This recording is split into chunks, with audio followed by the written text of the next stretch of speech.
Hey guys, just wanted to go over some of the new features that I've added to the game just to help smooth play. I'm adding to hit armor class and weapon speed stuff.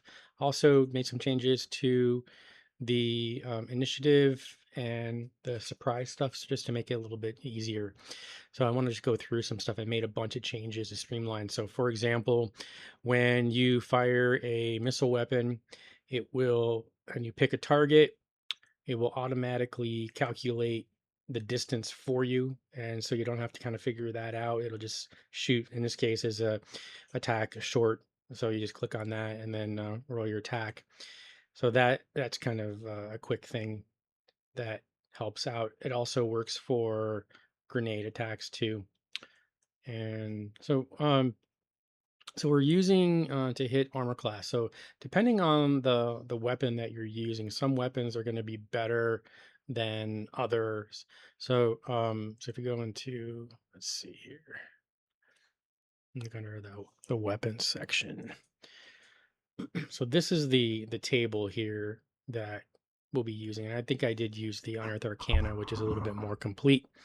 And so depending on the weapon, obviously you're going to get a minus or bonus or whatnot to attack that particular armor. Now, obviously with monsters, they do not have armor, so the system will automatically detect if someone's wearing armor and then add that modifier in.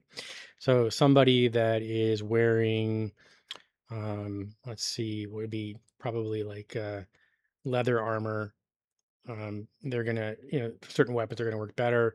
Or somebody with no armor, then you're gonna get a lot of bonuses and whatnot. So you guys know how that works.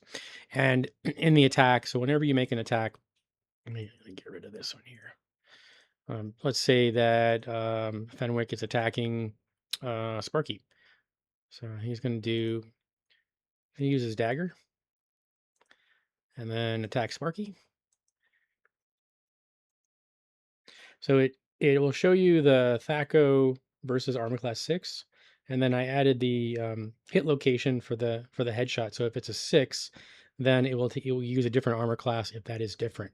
If you're wearing a certain kind of armor and you're wearing a helm, it'll be the same. If you're wearing a great helm, that's going to be a AC 1 for armor class. In this case, there it doesn't look like there was any advantage for the armor, so it's going to be a straight attack. But depending on that, it'll calculate that for you. Excuse me. Um, and and so let's see. So next thing I want to show you is the weapon speed stuff. And so according to the rules, if the initiative is tied, and we're still doing side initiative, then you're going to use your weapon speed factor. And so how to do that is you're just going to compare the weapon speeds from, and I've got a quick little check thing here I can do. So if you go up to click your token and then click on the weapon speeds button and then click the token you're attacking, it'll on the right in the chat, it'll give you the exact weapon speed of each one. It tells you who gets to strike first. In this example, Fenwick gets to attack first because he's using daggers because his weapon speed is faster. So depending on your weapon speed, um, now if you want to charge, that's going to be a little bit different. So the charging will uh, it'll detect the length of the weapon. So let's say that Gabe is charging Fenwick. So you can do a check here if you want.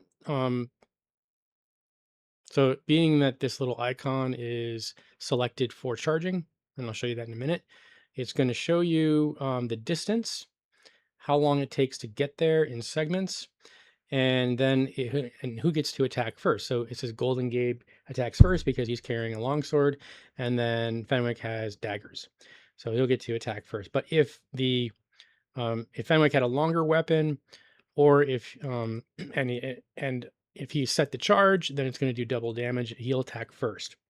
So that is going to be, that's going to be, you can check that real quick. If you know what it is, if you know the weapon speed, that's fine too. But I do have I added an action menu button. So when we had some issues with figuring out who's declared their action, who hasn't. So what I've done is I've added a button so you can click the action menu, and then you'll scroll down to what you want to do. So let's say that Gabe wants to do melee. Just click on that, and then it'll give you a little icon, a melee icon. And when you hover over your token, you'll say melee. It'll also put it in the chat. Um, and then so we know what is happening. Also on any modifiers. So for example, if he's charging, then if he gets attacked, then he'll lose his dexterity modifier, and then he gets a +2 for charging. So all of those modifiers are added into the roll. So if you're casting a spell, um, this will if you go to the action. So the magic user is casting a spell, and it'll pop up on here. It'll show you the little magic thing going on, and then a little timer. So if he takes damage before that spell goes off, then it will give you a notice that the spell has been spoiled. Um, and so each one has its own little icon, so you know what you're doing. Now, as far as the missile weapons, so when you choose that action, let's see what he's got here. So he's going to use his bow. So Mace is using his bow, and that's going to be declaring his action. So I'll just do that. Let's see. So he'll declare missile fire. It'll show up there. Now he's all set up for this. Now, when you roll side initiative for the party, click on the party button, roll side initiative, and it will automatically detect that it's a two. It has a rate of fire of 2, and it will populate him twice. It'll be first and last. So if he's not using a rate of fire 2 or more, then it will just simply add his reaction bonus to the initiative roll. So if the initiative roll for the players was 5 and his reaction bonus is 2, it'll show up here as 7. But when you have multiple attacks, so it works for bows and missile weapons also, you're going to go first and last. So this will, now I added a 10 here in the turn order so that you know that that's first, and then the point 2 is going to be his last for the player. So when I add in the monster side initiative, it's going to roll for the monsters. I didn't actually roll. So it'll show up if there's any, there it goes. So the monsters will show up there, and then there is an archer, but he does have 2 attacks also. So he has a 10.3, but his reaction bonus is slightly better than Maus. So he'll go first before Maus goes, and then he'll go just before after all the players and monsters have gone. So it kind of works out the timer for missile weapons. So it makes it easier just to kind of track who goes when. So when you're casting a spell, there are rules for that as far as calculating if you can attack before the spell goes off. Now, obviously, a 1 segment spell is going to be pretty hard, but the more segments it is, that's the timing. So, a 4 segment spell, there's a much better chance. So, let's say that Gabe wants to charge the magic user. Actually, I want to change his action to charging, and then we'll get rid of this other little icon here. So he's going to charge the magic user. And so you can do a check here. So if you do weapon versus spells and do a check, and then it'll tell you, it'll ask you if you lost initiative or you won. So you're charging the caster, and the casting time is 1. So you put the 1 in there. So it'll tell you over here how far away you are and how long it'll take to get there. So in this case, it'll be 2 segments. So the spell completes before the charger reaches the caster. So now let's say that we do this again. He charges. So we'll do a check. And we're going to charge. And let's say the spell casting time is 4. So then it'll tell you how many segments it takes for him to get there, and he will reach the caster before completion of the spell. So it depends on your distance. So it measures your distance and then how many segments it takes, and then it times it. So this is just a checkup. This is not the actual roll. So when you get there, let's say he gets to roll, then he'll roll his normal attack on the wizard. He hit in this case, so it's going to you roll the damage, and it will disrupt the spell. So he he lost his spell. But the longer the spell is, the better, the more the chance that it can be disrupted. But you've got to roll. You've got to have a really high initiative and a higher segment spell to catch it. If you're checking melee against spells, then you target, and then you choose. So obviously, if the attacker wins initiative, they're gonna. That's just on there for information. If it's tied, then you're gonna compare weapon speed to the spell. And then if the attacker loses the initiative, this is where it's interesting because this depends on the weapon speed versus so you put in the losing die. So in this case, the players had 5 initiative and the monsters had 4. So we're going to put a 4 in there.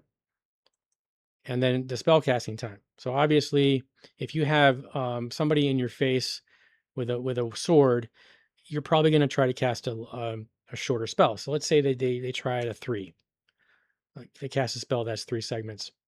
We'll submit that, and then it'll show you that the weapon strikes before spell completion. Now, this is in lieu of initiative. So this is despite the fact that the wizard has the players have the initiative.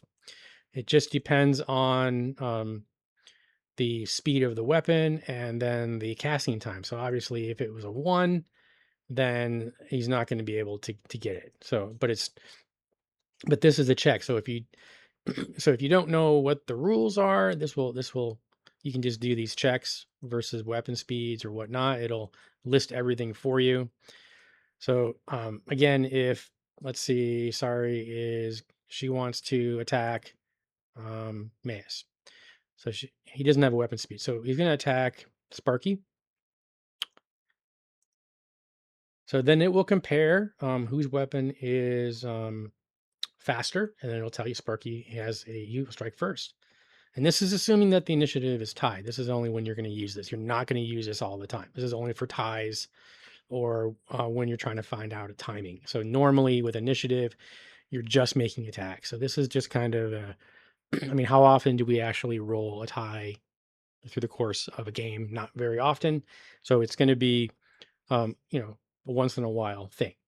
But you might use, and especially with you guys at first level, there's not going to be as much of this. So as you progress, um, now the other thing that I did was is set up a kind of a surprise helper. So I have a button for individual surprise.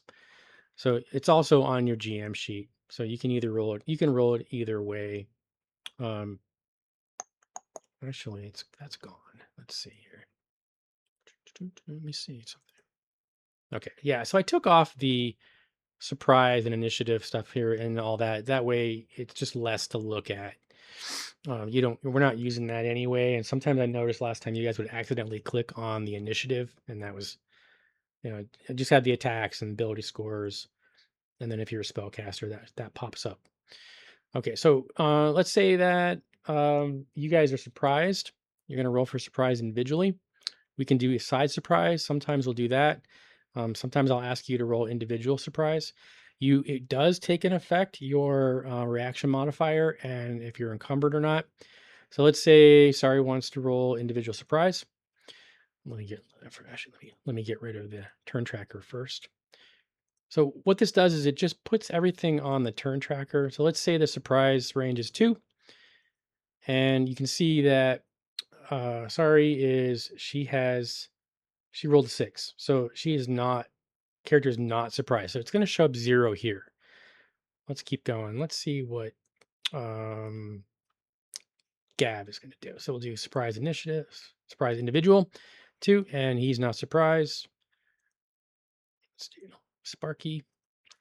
Okay, so far nobody is surprised. So, but if you had a 1, so let's make this tougher. So I'm going to do let's say it's 4. You're really surprised. So now Gad is a 2. So he's surprised for 2 segments. So this will help track it so that I know what you guys roll, so I'm not having to ask you. And then when you go into the initiative round, then you just roll the side initiative. But I do like the it will automatically. So if you have, for example, all your missile weapons, if you select the action, do missile fire, whatever you're using, it's gonna adjust that. Also, there's a little scared guy on the if you are surprised, there's a little scared in the number there. So so we can get rid of that. But let's say he wants to throw his darts. So he's gonna go let's see, let me check and see what he's got. So right now he has his darts selected. It's in use. So so when he does his missile fire action, it will there it goes. Okay. So the little bow will show up on there. And so when you roll initiative, party initiative, side initiative, it's going to automatically add his 3 attacks into the tracker where they need to be. So he's going to have so the 10 is not what he rolled, but that's just to get him at the top. So I added a base 10, and then the point 2 is actually the reaction modifier. So Maus has a 2, so he would go before Gad, and then the players would go, and then during when the players go, he would throw another dart, and then at the end he would throw his 3rd dart. So it kind of tracks all these missile weapons. So I don't have for melee stuff yet. Just for melee, I think this is enough because generally most of your actions are going to happen around the player's actual initiative. So so when you have the enemy, they're going to be I'll roll them side initiative. So the monsters are a 5. So that means that they're kind of right behind the players, and it will kind of put them in. This Naja guy, he is he's also the archer. I told you that before, so they put him in there too. Once let's say a character gets killed, then it will remove him automatically from the turn tracker. So just get rid of the noise. Let's see, what else did I do? Um,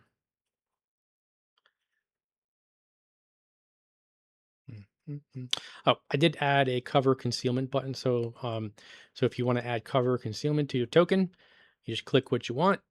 So let's say you got 25% cover.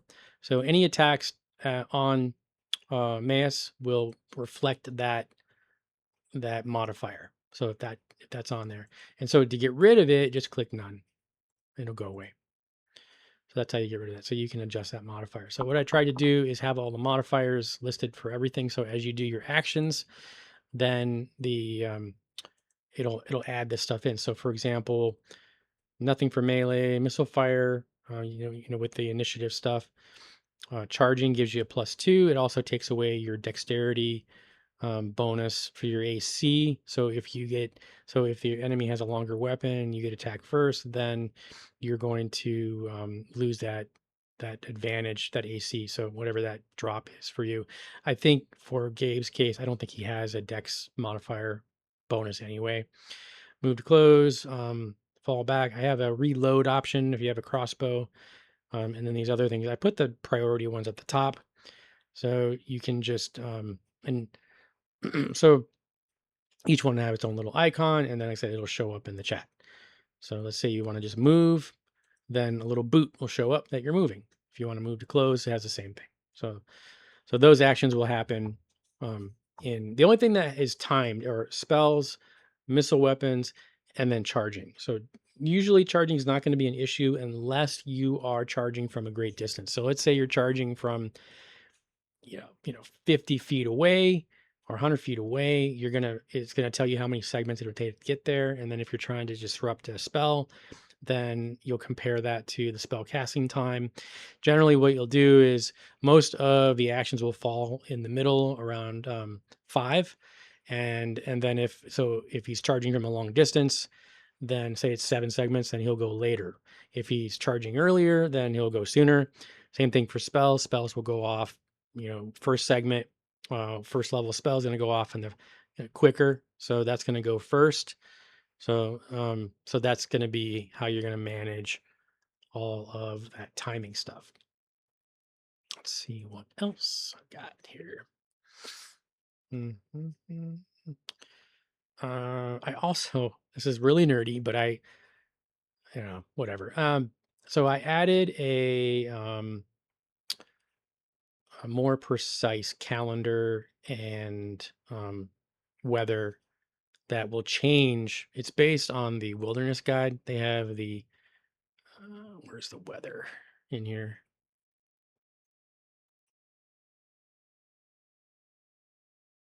Oh, there it is right there. Okay. So yeah, all of these have been added in, and then it'll all kind of automatically, just as the time gets moved forward, it will adjust that.